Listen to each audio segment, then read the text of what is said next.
You forgot to reply to that message. You arrived late for something important. You said the wrong thing at exactly the wrong moment, and you called it an accident. But accidents are what we call intentions we refuse to recognize. Listen to the language people use when explaining their behavior. I didn't mean to. It just slipped out. I completely forgot. These phrases position the self as a victim of circumstance, as if behavior happens to you rather than coming from you, as if your actions are separate from your desires. The conscious mind insists on this separation. It needs to believe that you are who you say you are, that your stated values match your actual motivations, that the version of yourself you present to others is the real one. But behavior tells a different story. The things you forget are never random. You forget to call the friend you secretly resent. You forget the appointment you didn't want to attend. You forget to follow through on commitments that serve others more than yourself. Memory is selective, and the selection reveals what you actually want, not what you claim to want. Consider the phenomenon of saying the wrong thing. Someone introduces their new partner. You call them by their ex's name. You apologize profusely. You claim confusion, stress, too many things on your mind. But you didn't say just any random name. You said the specific name that carries meaning, the one that reveals what you're actually thinking, that this new person is a replacement, that they remind you of someone else, that you see them as interchangeable. The slip is not an error, it is a leak, a moment when unconscious truth bypasses the usual censorship and speaks directly.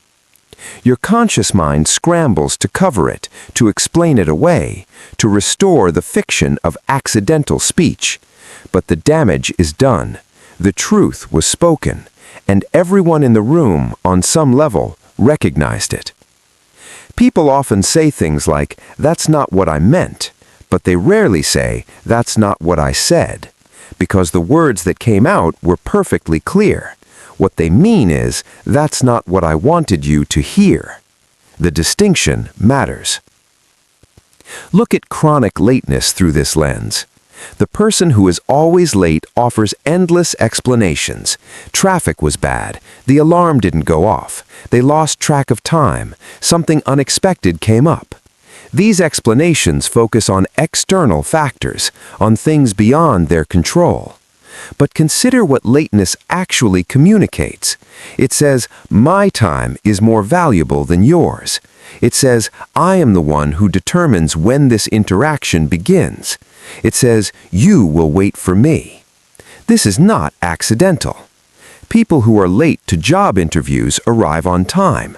People who are late to dinner with friends arrive on time to flights. The pattern reveals the hierarchy of what matters to them, what they fear, and where they feel entitled to impose. The person might consciously believe they value the friendship. They might genuinely feel bad about being late, but their behavior expresses a different truth. They value their own comfort more than they value respecting your time. They resent the obligation the meeting represents. They enjoy, on some unconscious level, the power of making others accommodate them. Apologies after the fact change nothing. The behavior continues because it serves a purpose. It expresses desires the person cannot consciously acknowledge. Forgetting operates the same way. You forget your partner's important presentation. You forget your mother's birthday.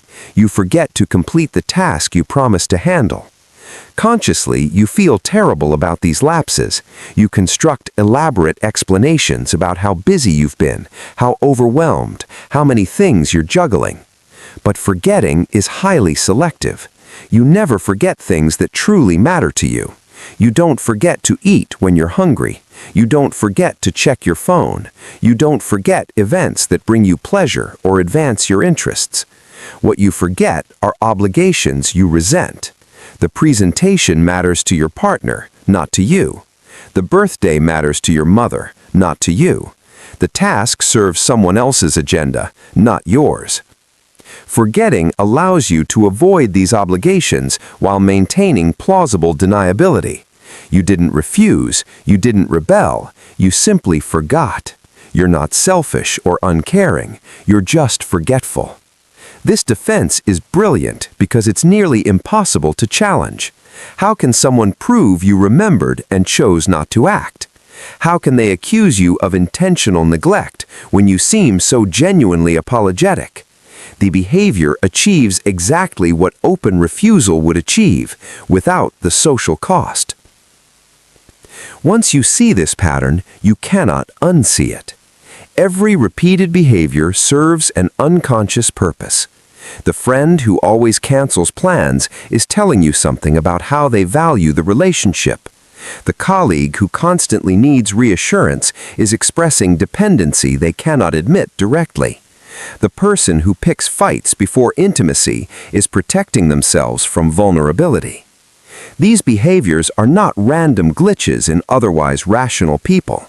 They are the primary means through which unconscious desires express themselves. They bypass conscious control precisely because conscious control would block them. You cannot consciously decide to pursue desires you've decided are unacceptable. You cannot openly express resentment towards people you're supposed to love. You cannot admit to yourself that you want to fail at something you claim to want to succeed at. So the unconscious finds other routes. It makes you late. It makes you forget. It makes you say the thing you swore you wouldn't say. It creates the outcome you couldn't consciously pursue. And then it offers you the comfort of calling it accidental. So examine your own repeated behaviors, the things you consistently do despite claiming you want to stop, the patterns that emerge regardless of your stated intentions, the gaps between what you say matters and what your actions reveal actually matter. These are not accidents. They are not failures of will or discipline. They are expressions of desires you cannot acknowledge, strategies for achieving outcomes you cannot consciously pursue, communications you cannot speak directly. Your partner knows this already, even if they don't have words for it. Your friends know. Your colleagues know. They see the pattern in your behavior, even when you insist each incident is isolated and unintentional. The only person still believing in the accidents is you. And maybe not even you. Maybe somewhere beneath your conscious explanations, you know exactly what you're doing and why. Maybe the real accident would be if you stopped. Behavior is never accidental. It emerges from desires too threatening to acknowledge, from resentments too shameful to express, from fears too deep to consciously face. The lateness, the forgetting, the slips of tongue, they are not failures of your better nature. They are successes of your actual nature, breaking through the fiction you maintain about who you are. You are not the person you tell yourself you are. You are the person your behavior reveals you to be. And that person wants things you've decided you shouldn't want, resents people you've decided you should love, fears outcomes you claim you're working towards. The accidents will continue. The patterns will repeat, not because you lack awareness or discipline, but because they're working exactly as intended.